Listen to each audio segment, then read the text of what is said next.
কোরবানির পশুর চামড়া কিনতে প্রস্তুত নাটোরের চক বৈদ্যনাথের চামড়ার আড়তগুলো।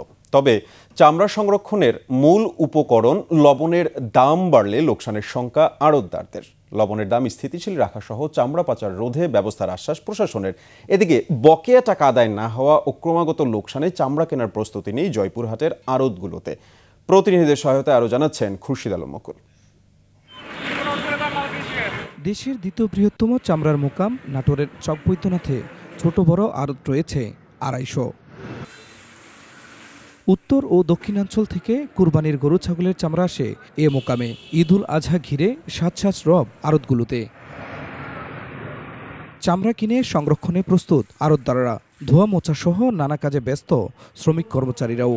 লবণটা যেন সময় মতো দিয়ে কমপ্লিট করতে পারি, চামড়াটা যেন সহিভাবে ভালো মতো রাখতে পারি, এটা সবাই আশা করি। ১০০ ছাগলের চামড়া এক বস্তার লবণ দিয়েও হয় না, ১১৫০ টাকা।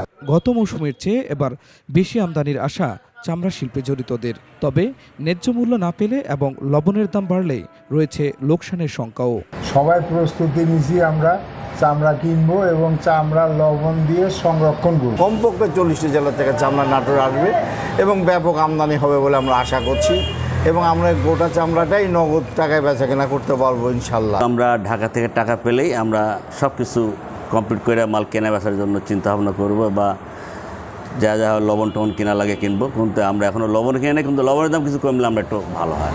লবণের দাম স্থিতিশীল রাখা সহ চামড়া পাচার রোধে তৎপর জেলা প্রশাসন। কাঁচা চামড়াকে সংরক্ষণ করা যথাসময়ে, এই জন্য আমাদের যে মূল চ্যালেঞ্জটি যে আমরা লবণটি যে সরবরাহ এবং সংরক্ষণ এ বিষয়ে আমরা ব্যবস্থাপনা নিয়েছি। মসজিদ মাদ্রাসায় ধানের চামড়া সংরক্ষণেও বিনামূল্যে লবণ সরবরাহ করবে জেলা প্রশাসন।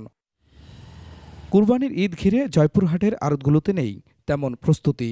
আড়তদাররা বলছেন, ট্যানারি মালিকরা বকেয়া টাকা পরিশোধ না করায় আর ঋণ করে চামড়া কিনতে চান না তারা। অনাদায়ী টাকাটা আদায় না হওয়ার কারণে আমরা সকল ব্যবসায়ীরা অনেক শঙ্কিত আছি। বিগত কয়েক বছরের টাকা আমাদের অনাদায়ী রয়েছে। বিশেষভাবে অনুরোধ রাখবো, সরকার বাহাদুর যেন এই চামড়ার টাকা আদায় করার জন্য যেন কোনো রকম ব্যবস্থা আমাদের করে দেয়। সরকারের দেওয়া রেট আমরা চেষ্টা করব ধরে রাখার জন্য। তবে গত বছর আমরা যেভাবে মাল কেনাবেচা করলাম, সেই হিসাবে সরকারের রেট অনুপাতে আমরা মাল কেনাবেচা করতে পারিনি। চামড়া শিল্পের সাথে জড়িতদের বাঁচাতে ট্যানারি মালিক এবং সরকারের সহযোগিতা চাইছেন আড়তদাররা। খুরশিদ আলম মুকুল, ২১ টেলিভিশন।